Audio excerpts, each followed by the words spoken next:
اب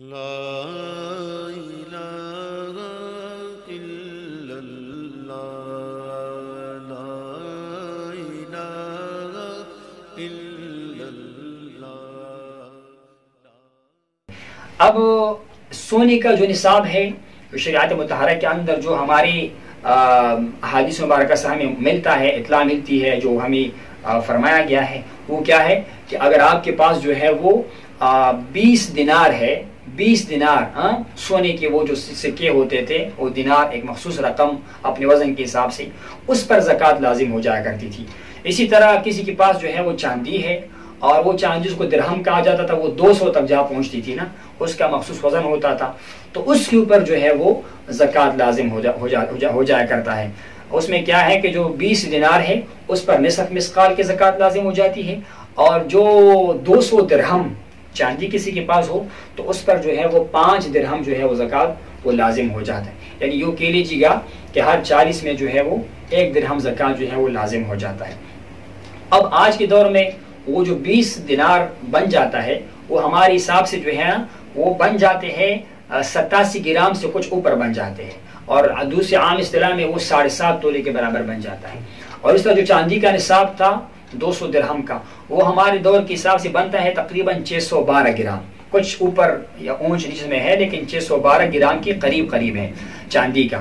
اور عام اصطلاح میں جو ہے وہ 52.5 تولے کے قریب چاندی بن جاتا ہے، 52 کچھ 52.5 کہتے ہیں، اس کے قریب جو ہے وہ نصاب اس کا بن جاتا ہے۔ یہ دو تو معلوم ہے، کسی کے پاس سونا ہے اور 7.5 تولے تک پہنچ گیا، اس کے اوپر زکوٰۃ لازم ہو گیا۔ کسی کے پاس چاندی ہے اور وہ جناب والا 52.5 تولے تک پہنچ گیا، یعنی 612 گرام تک، اس کے اوپر زکوٰۃ جو ہے وہ لازم ہو جاتا ہے۔ اب تیسری چیز کیا ہے؟ وہ نقدی مال تجارت کی ہم بات کرتے ہیں، تجارت کا مال ہے۔ تجارت کا مال کسی کے پاس اگر ہے اور وہ ان دونوں میں سے کسی کے نصاب تک پہنچ جاتا ہے، یعنی وہ چاندی کے نصاب تک پہنچتا ہے یا وہ سونے کے نصاب تک پہنچ جاتا ہے اور حاجت اصلیہ سے زائد ہے۔ میں آپ کو عرض کرتا جاؤں، حاجت اصلیہ کیا ہے؟ انسان کے رہائش کا گھر ہے، انسان کے کھانے پینے کے برتن ہے، انسان کے جو ہے وہ کپڑے ہے، انسان کا غلام ہے، خدمت والا نوکر ہو گیا، انسان کا جو ہے وہ گھر کے استعمال کی چیزیں، جس طرح آج کل واشنگ مشین ہو گیا استعمال کی چیز ہے، اسی طرح فریج ہو گیا استعمال کی چیز ہے، اسی طرح جو ہے وہ چولہا ہو گیا استعمال کی چیزیں ہے، اسی طرح وہ کتابیں جو انسان پڑھتا ہے، یہ 5-7 مین چیزیں اس کے زمن میں جو بھی چیزیں آتی ہے یہ انسان کی ضروریات میں سے، اس پر کوئی زکوٰۃ لازم نہیں ہوتا ہے۔ اس سے ہٹ کر انسان کے پاس حاجت سے بڑھ کر جو ہے نا وہ سونے کے نصاب کے برابر سونا بن جائے یا چاندی بن جائے، اس پر زکوٰۃ لازم ہے۔ اسی طرح نمبر 3 والا جو مال تجارت ہے، اگر وہ ان کے نصاب کو پہنچ جاتا ہے تو اس کے اوپر بھی زکوٰۃ جو ہے وہ کیا ہو جائے گا؟ لازم ہو جائے گا۔ مثال کے طور پر آپ دکاندار ہیں اور آپ کی دکان میں جو ہے وہ جناب والا صابن ہے، شیمپو ہے، اس میں جو ہے وہ جناب والا وہ کچھ آرائش کے سامان جو آپ سیل کرنا چاہتے ہیں، بیچنا چاہتے ہیں، اب ان کو ملا کر اگر وہ سونے کے نصاب تک پہنچ جاتا ہے، 7.5 تولے کے برابر ہو جاتا ہے، یا چاندی کے نصاب 52.5 تولے چاندی کے برابر اس کی جو رقم ہے وہ بن جاتی ہے، تو اس پر زکوٰۃ جو ہے وہ سال گزرنے کے بعد جو ہے وہ کیا ہوگا؟ لازم ہو جائے گا۔ اسی طرح جو آخری چیز ہے اور جو اہم بات ہے، جو اس وقت ہمارے لیے ضرورت زیادہ ہے سمجھانے کا اور سمجھنے کا، وہ ہے نقدی میں زکوٰۃ۔ نقدی میں کچھ لوگوں کا یہ خیال ہے کہ ان کی نقدی پہلے زمانے میں نہیں ہوا کرتا تھا، جو ہم ظاہراً قرآن پڑھتے ہیں، حدیث مبارکہ پڑھتے ہیں، اس میں ہمیں نقدی کی یا کرنسی کی زکوٰۃ کا ذکر نہیں ملتا ہے۔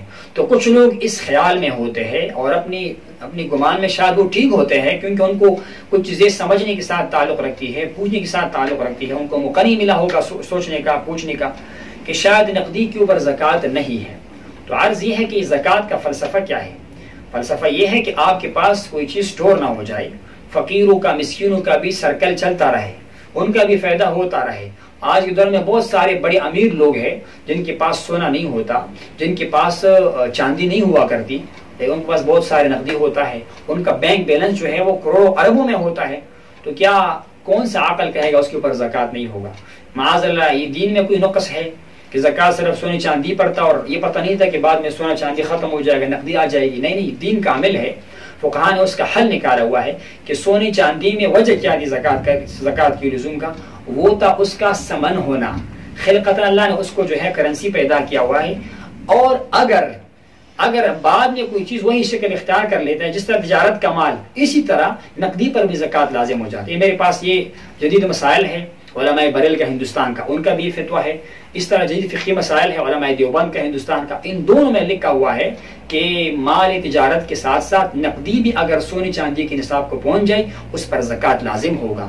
پھر انہوں نے یہی مثالیں پیش کی، اگر ہم کہیں اس پر زکوٰۃ نہیں ہے تو کتنا بڑا حرج واقع ہوگا۔ لوگ سونا چاندی خریدنا چھوڑیں گے، ان کے پاس رقم ہوگی، ان کے پاس بینک بیلنس ہوگا، ان کے پاس کیش ہوگا، لیکن وہ زکوٰۃ ادا نہیں کریں گے، تو مساکین کا اور فقراء کا تو کام پھر خراب ہو گیا۔ فلہٰذا نقدی پر بھی زکوٰۃ جو ہے وہ لازم ہو جاتا ہے۔ اور اس میں کچھ لوگ یہ کہتے ہیں کہ آپ ایک بار زکوٰۃ نکالو نقدی کا، آپ کا زکوٰۃ ادا ہو گیا۔ اللہ اکبر کبیرہ، یہ جو پتہ نہیں کہاں سے نکالا ہے لوگوں نے۔ اگر کرنسی کے اوپر زکوٰۃ لازم ہے، سونے پر ہر سال زکوٰۃ لازم ہے تو کرنسی پر بھی لازم ہوگی۔ اگر چاندی پر زکوٰۃ لازم ہے تو کرنسی پر بھی ہوگی۔ اگر تجارت کے مال پر ہر سال زکوٰۃ لازم ہے، چاہے تجارت کا مال 10 سال کیوں نہ پڑا ہوا ہو، آپ نے تجارت کا مال خریدا 10 سال پڑا ہوا ہے، سیل نہیں ہو رہا، بک نہیں رہا، لیکن وہ جو ہے نصاب تک پہنچ گیا ہے، آپ کو ہر سال زکوٰۃ ادا کرنا پڑے گا۔ اسی طرح کرنسی آپ کے پاس ہے، آپ کے بینک میں ہے، آپ کے صندوق میں پڑا ہوا ہے، آپ کے پاکٹ جیب میں ہے، آپ کے پیسے کسی اور کے پاس ہے، کسی کو آپ نے امانت دی ہے، کسی نے آپ سے ادھار لیا ہوا ہے کہ میں بعد میں آپ کو دوں گا اور آپ کو ملنے کا یقین ہو، ان سب نقدی پر زکوٰۃ جو ہے وہ کیا ہوگا؟ وہ لازم ہوگا۔ فلہٰذا یہ 4 چیزیں جو ہے ان پر زکوٰۃ جو ہے وہ لازم ہوگی۔ اب اس میں اہم بات کیا ہے؟ میں نے ایک بات عرض کی کہ اس پر سال گزر جائے، تو سال گزرنے سے مراد یہ ہے کہ آپ کا جو نصاب کا مال ہے، فرض کرے آپ یکم رمضان کو نصاب کی مالک بن گئی، تو اگلے یکم رمضان کو آپ کو زکوٰۃ لازماً ادا کرنا پڑے گا، یعنی وہ آپ کا سال ہو گیا۔ اب ایک سال اس میں قمری سال معتبر ہوتا، ہمارا انگریزی سال ہے یا جو شمسی سال ہے یا بکرمی سال وغیرہ وغیرہ، یہ معتبر نہیں ہے۔ جو قمری سال جو چاند کے مہینے کے حساب سے ہوتا ہے نا، 29 دنوں کا، کبھی 30 دنوں کا ہوتا ہے، اسی حساب سے سال گزرنے کے بعد آپ پر زکوٰۃ جو ہے لازم ہوگا۔ اگر آپ زکوٰۃ اسی دن کو ادا کر لیں تب بھی اچھی بات ہے، لیکن اگر آپ اس سے پہلے بھی ادا کرنا چاہیں، جس طرح لوگ ادا کرتے ہیں، تو زیادہ اچھی بات ہے، آپ ادا کر سکتے ہیں، آپ کا زکوٰۃ ادا ہو جائے گا، بلکہ زیادہ بہتر ہے تاکہ آپ پر عین اسی وقت بوجھ نہ آئے۔ بہت لوگ ہیں وہ رمضان میں جا کر زکوٰۃ نکال لیتے ہیں، پھر ان کے لیے مشکل پیش آتی ہے، یا پھر جس طرح آج کل مصیبت آیا ہوا ہے وبا کے شکل میں، ان کو پھر رقم نکالنا مشکل ہو جاتا ہے۔ لہٰذا آپ زکوٰۃ وقتاً فوقتاً ادا کرتے رہیے، سال کے درمیان میں، بیچ میں، تاکہ جو آپ کا سال کا جو مین دن ہے نا، جو آپ کا حولان حول بن جاتا ہے سال گزرنا، اس سے پہلے آپ کچھ نہ کچھ زکوٰۃ کی رقم ادا کر چکے ہو۔ تو اس سے مراد قمری سال ہے۔ فرض کرے رمضان میں نے عرض کیا آپ کا مہینہ ہے زکوٰۃ نکالنے کا، تو رمضان کے مہینے میں آپ کو زکوٰۃ نکالنا پڑے گا۔ اس سے تاخیر کرنا، اللہ ہمیں نجات عطا فرمائے، یہ گناہ کے زمرے میں آئے گا۔ جس طرح نماز کو اپنے وقت سے بعد میں پڑھنا یہ آپ کو گناہگار کر دیتا ہے، آپ نے غلط کام کیا، اسی طرح زکوٰۃ کو بھی وقت سے بعد میں ادا کرنا یہ غلط کام ہے، اس سے انسان جو ہے وہ گناہگار ہو جاتا ہے۔ اس کے ضمن میں بات یہ ہے، اگر آپ کا لوگوں کے اوپر ادھار ہے، یاد رکھیے گا، وہ بھی آپ اپنی زکوٰۃ میں کاؤنٹ کرو گے، شمار کرو گے۔ اگر آپ کا بینک بیلنس ہے، بینک میں پیسہ پڑا ہوا ہے، وہ بھی آپ اس میں شامل کرو گے۔ آپ کا لوگوں کے ساتھ امانتیں ہے، نقدی کی شکل میں، سونے کی شکل میں، چاندی کی شکل میں، تجارت کے مال کی شکل میں، وہ آپ اپنی زکوٰۃ میں شامل کرو گے۔ اسی طرح اگر آپ کا لوگوں کے اوپر ادھار ہے، قرض ہے، بہت لوگ ہوتے ہیں کہ بھئی ہمارا تو اس کے اوپر قرض ہے، اس کا ہم نے کیا زکوٰۃ دینا، نہیں، اگر آپ کا قرض ہے تو آپ کو قرض ملنے کا جب تک یقین اور امید ہے تو اس کا زکوٰۃ آپ کو ادا کرنا پڑے گا۔ اگر آپ کے پاس رقم نہیں بھی ہے تو آپ نوٹ کرتے جاؤ گے، جو ہی آپ کے پاس رقم آ جائے گی تو آپ اس کا زکوٰۃ جو ہے وہ کیا کرو گے، وہ ادا کرو گے۔ پھر اگر بغیر آپ کسی عذر کی تاخیر کرو گے، آپ کے پاس رقم ہے، پیسے ہے، اور آپ زکوٰۃ ادا نہیں کرو گے تو تاخیر ہے فرض کی ادائیگی میں، اور اسی انسان جو ہے وہ کیا ہو جائے گا، وہ گناہگار ہو جائے گا۔ تجارت کے مال میں عرض کرو، تجارت کے مال میں یہ ہے کہ آپ کا ابتدا ہی اسی تجارت کی نیت ہو۔ مثال کے طور آپ نے پلاٹ خرید لیا اور اس پلاٹ سے آپ کا ارادہ کیا ہے کہ میں نے اس کو سیل کرنا ہے، کمائی کے لیے اس کو بیچنا ہے، تو آپ کی اس پوری پلاٹ پر زکوٰۃ لازم ہوگی۔ ایک آپ نے پلاٹ خرید لیا کہ میں نے گھر بنانا ہے یا ویسے پڑا رہے، اس کے اوپر زکوٰۃ نہیں ہے۔ آپ نے گھر خرید لیا، اس نیت سے خریدا کہ میں نے اس کو سیل کرنا ہے کمائی کے لیے، اس کے اوپر زکوٰۃ لازم ہوگی۔ اگر آپ نے گھر لیا کہ میں نے اس میں خود رہائش رکھنی ہے یا ویسے خرید لیا، دوسرے استعمال کے لیے خرید لیا، تو اس کے اوپر زکوٰۃ نہیں ہوگا۔ اس میں اہم جزء یہ بھی ہے کہ ایک ہے مشینری اور ایک ہے اس کا وہ مال، خام مال یا وہ جو مال تیار کر لیتا ہے، مشینری کے اوپر زکوٰۃ نہیں ہے۔ یعنی اگر آپ نے 10 گھر خریدے ہیں نا، تجارت یہ نہیں خریدی کرائے پر دینے کے لیے خریدی ہے، تو گھر کے اوپر زکوٰۃ نہیں ہوگا، گھر کے اوپر زکوٰۃ نہیں ہوگا، بلکہ جو آپ کی گھر کی آمدنی ہے نا کرائے کے شکل میں، اس کے اوپر زکوٰۃ ہوگی۔ آپ کی 10 گاڑیاں ہیں، اگر تو گاڑی آپ نے شو روم کی طرح فروخت کے لیے لی ہے، وہ تجارت کا مال ہے، اس کے اوپر زکوٰۃ لازم ہوگی۔ اگر آپ نے گاڑی لے کر اس کو کرائے پر دینی ہے تو گاڑی کے اوپر زکوٰۃ نہیں ہوگی، بلکہ اس کے کرائے پر آمدنی پر جو ہے وہ کیا ہوگی، وہ زکوٰۃ ہوگی۔ اسی طرح پلاٹ کا معاملہ میں نے عرض کیا، پلاٹ میں بھی یہی شکل ہے۔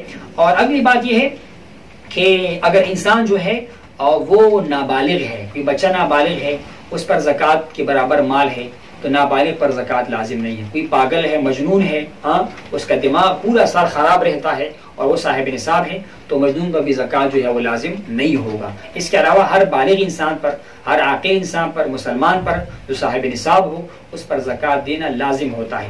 اب زکوٰۃ کا نصاب کرنسی میں سمجھنا پڑے گا ہمیں تاکہ آسانی ہو جائے۔ یاد رکھیے گا، میں نے عرض کیا کہ ہر 200 درہم میں 5 درہم، یعنی ہر 40 میں 1 درہم۔ اسی طرح اگر آپ کے پاس فرض کریں 1000 روپے زائد بن جاتا ہے نصاب کا، اس پر 25 روپے جو ہے وہ زکوٰۃ کیا ہو جائے گی، لازم ہو جائے گی سال گزرنے کے بعد۔ اس طرح 1 لاکھ کے اوپر جو ہے آپ کو ہر 1 لاکھ کے اوپر 2500 روپے زکوٰۃ آپ کو جو ہے وہ دینا وہ ضروری ہوگا۔ یہ آپ کا کیا ہے، یہ آپ کا نصاب ہے۔ ہر کروڑ کے اوپر آپ کو 2.5 لاکھ روپے زکوٰۃ ادا کرنا جو ہے وہ کیا ہوگا، وہ ضروری ہوگا۔ تو یہ کیا ہے، یہ زکوٰۃ کے وہ اہم مسائل ہے کہ جس سے لوگ غافل ہوتے ہیں۔ اللہ ہمیں اس پر عمل کرنے اور زکوٰۃ کی پاسداری کرنے بجا لانے کی توفیق نصیب فرمائے۔